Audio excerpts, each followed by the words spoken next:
August 1914. The world as people knew it didn't end with a whimper, but with the deafening roar of steam engines. As the diplomatic ink dried, the iron logic of the railway took over. In Berlin, Paris, and St. Petersburg, the mobilization wasn't just a political move, it was a physical force of nature. Once the trains started moving, no king or emperor could stop them. August 1914. The world as people knew it didn't end with a whimper, but with the deafening roar of steam engines.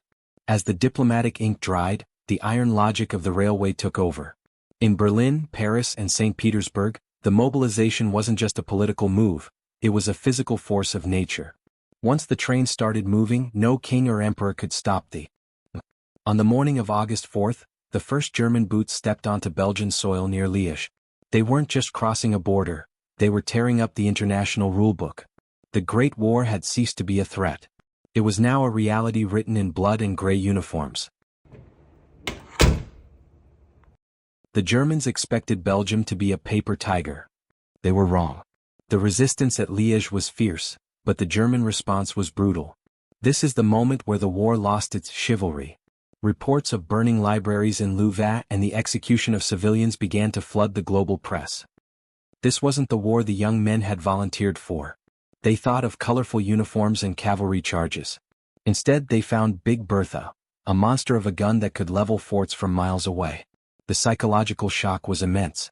For the first time, industrial technology was being used to systematically erase history and people. The world watched in horror as the neutral victim became the symbol of why this war had to be fought to the bitter end.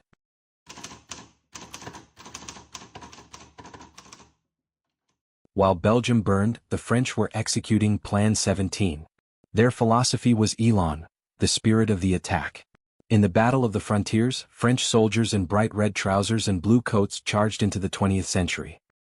The result was a massacre. In a single day, August 22, 1914, the French army lost 27,000 men. 27,000 dead in 24 hours. For context, that is more than the total British casualties on the first day of the Somme 2 years later. The red trousers were beautiful targets for German machine guns. In those forests and fields, an entire generation of French leadership and youth vanished before lunch. The romance of war died in the mud of the Ardennes.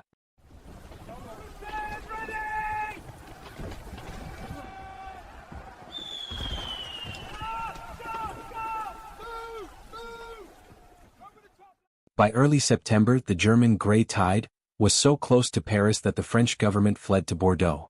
You could hear the German guns from the Eiffel Tower. The Schlieffen Plan was on the verge of success. But the German army was exhausted, their shoes worn to the soles, their supply lines stretched thin. Then came the miracle. General Gallieni, the military governor of Paris, saw a gap in the German line. But he needed to move troops fast. He requisitioned every taxi in Paris, 600 of them. Imagine the sight.